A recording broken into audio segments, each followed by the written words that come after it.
అందరికీ నమస్కారం. ఎన్నికలు ముగిశాయి. దాదాపు 82% ఓట్లు పోలయ్యాయి.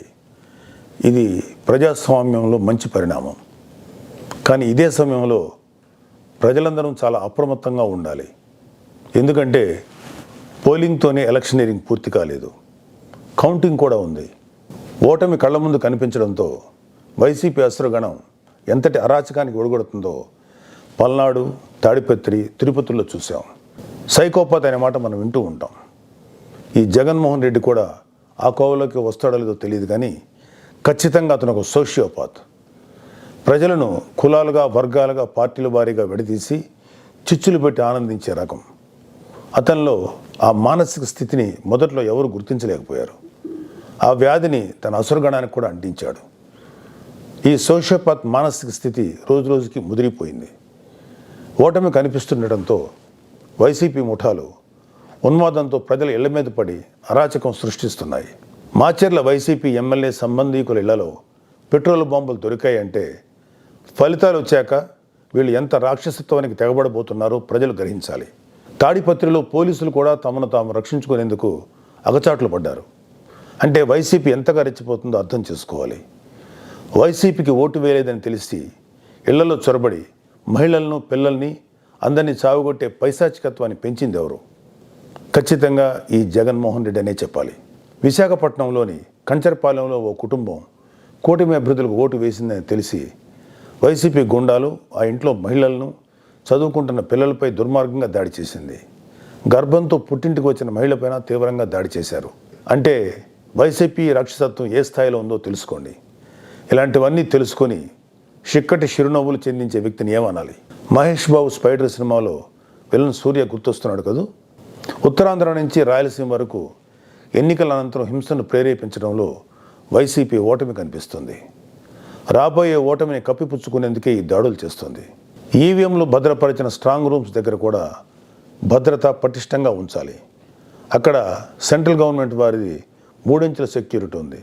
అయినా కూడా అక్కడ మన కూటమి పార్టీల ప్రతినిధులు నిరంతరం పహరా ఉండాలి. ముఖ్యంగా మన జన సైనికులకి, వీర మహిళలకి నా అభ్యర్థన ఏంటంటే, ఎక్కడైతే జనసేన పోటీ చేసిన ప్రాంతాల్లోని ఈవీఎంస్ భద్రపరిచిన స్ట్రాంగ్ రూమ్స్ ఉన్నాయో అక్కడ మన జన సైనికులు వాలంటీరింగ్ చేసి కాపులాగా కూర్చోవాలి. ఈ అవకాశాన్ని ముఖ్యంగా మనం వదులుకోవద్దు, వాడుకుందాం. ఈ వైసీపీ దుర్మార్గులను ఏ దేశంలోనూ తేలిగ్గా తీసుకోవద్దు. వాళ్ళు ఏ అరాచకానికైనా, దౌర్జన్యానికైనా తెగబడతారు.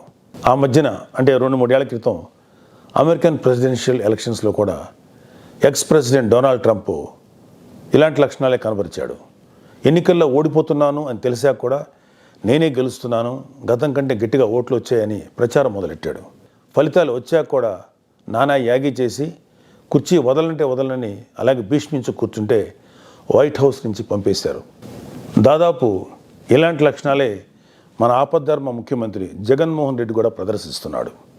అందుకే మొన్నటికి మొన్న ఐపాక్ మీటింగ్లో కూడా తన పార్టీ గెలుస్తుందని గొప్పలు చెప్పాడు.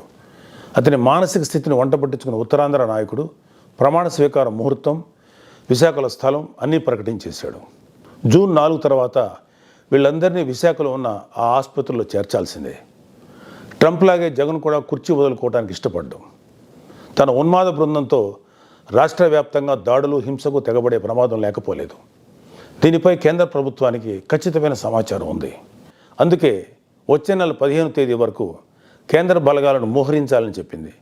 మన వంతుగా కౌంటింగ్ ముగిసే వరకు కౌంటింగ్ కేంద్రాల దగ్గర, పార్టీ కార్యాలయాల దగ్గర కూటమి శ్రేణులు అప్రమత్తంగా ఉంటూ ప్రతి కూటమి కార్యకర్త ఈ కేంద్రాలను పర్యవేక్షిస్తూ ఉండాలి.